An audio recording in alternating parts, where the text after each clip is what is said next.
వ్రతశాల ఇది నా యేసు నివసించశాల.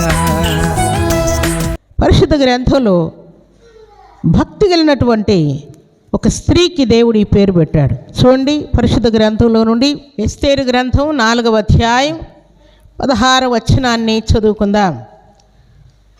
నీవు పోయి షూషనునందు కనబడిన యూదులందరినీ సమాజ మందిరమునకు సమకూర్చి నా నిమిత్తం ఉపవాసముండి 3 దినములు అన్నపానములు చేయకుండుడి. నేనును నా పనికత్తెలు కూడా ఉపవాసముందుము. ప్రవేశించుట న్యాయ వ్యతిరిక్తముగా ఉన్నను నేను రాజునొద్దకు ప్రవేశించుదను. నేను నశించెదను. దేవునికి స్తోత్రములు కలుగునుగాక. దేవునికి మహిమ కలుగునుగాక. ఇక్కడ ఎస్తేరమ్మ అంటా ఉన్నది, నేను నశించెదను. ఏం చేయమంటుంది? మీరందరూ కూడా నా నిమిత్తం 3 రోజులు ఉపవాస ప్రార్థన చేయండి. నేను నా పనికత్తెలు కూడా ఉపవాస ప్రార్థన చేస్తాము. అయితే రాజు పిలవందే రాణి కూడా వెళ్ళడానికి లేదు. అప్పటికే రాజు రాణిని ఎంతకాలం పిలవలేదంట? 1 నెల రోజులైంది రాణిని పిలవలేదంట. ఆయన మౌనము దీక్షలో ఉన్నాయంట. ఇప్పుడు మొర్దెకై ఏం చెప్తున్నాడు ఎస్తేరుకు? అర్జెంటుగా నువ్వు రాజు దగ్గరికి వెళ్ళి మాట్లాడాలి, లేకపోతే యూదులందరూ కూడా చనిపోతారని చెప్తూ ఉన్నాడు. అందుకని ఆమె ఏం భయపడొద్దండి, నేను చనిపోయినా పర్వాలేదు, రాజు నాకు శిక్ష విధించినా పర్వాలేదు, నిశ్చయముగా నేను రాజు దగ్గరికి బయలుదేరి వెళ్ళిపోతాను. అయితే అంతకుముందు నా కోసం 3 రోజులు ఉపవాసం ఉండి ప్రార్థన చేయండి, నేను నా పనికత్తెలు కూడా ప్రార్థన చేస్తాం అని ఎస్తేరమ్మ తీర్మానం చేసినట్లు వ్రాయబడింది. ఆ ప్రకారం వారు ప్రార్థన చేసిన తర్వాత, ఎస్తేరు కూడా ప్రార్థన చేసిన తర్వాత దేవుడు ఏం చేశాడు చెప్పండి?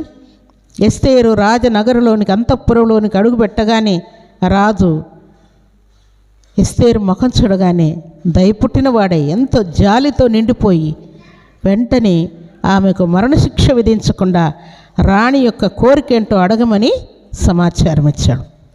అయితే ఇక్కడ మనం నేర్చుకుంటున్నటువంటి పాఠం ఏంటంటే, ఎస్తేరు ప్రవేశించడానికి సెలవు లేకపోయినా కూడా యూదులు మరణించడానికి వీల్లేదు. యూదులు బ్రతకాలని కోరుకొని రాజు దగ్గరికి వెళ్ళడానికి తీర్మానం చేసింది. దేవుని కోసం శిక్ష పడవలసినటువంటి టైం వచ్చినప్పుడు కూడా మనం ఏం చేయాలి చెప్పండి? నేను నశించెదను అనేటువంటి శ్రేష్టమైన తీర్మానం మనం చేయాలని దేవుడు కోరుకుంటున్నాడు. ఎందుకంటే ఇప్పుడు వచ్చే దినాలన్నీ ఏంటి?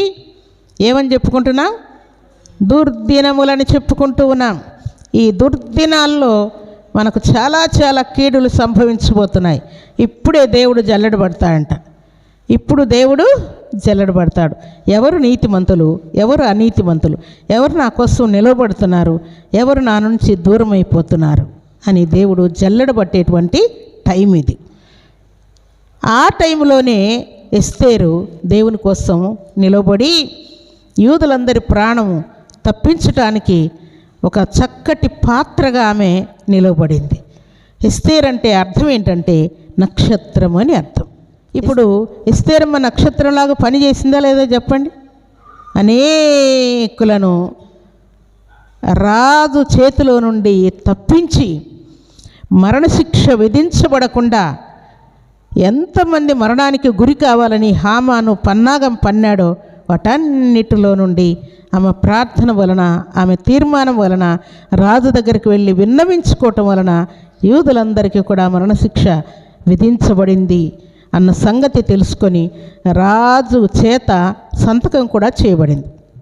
అంటే మనం ప్రార్థన చేస్తే రాజు చేత సంతకము చేయబడినటువంటి పరిస్థితి అయినా సరే దేవుడు దాన్ని మరలా శాసనములను త్రిప్పివేయగలిగినటువంటి సమర్థుడు. అలాగే రాజు సంతకం చేసిన తర్వాత అది కొట్టివేయడానికి వీల్లేదు.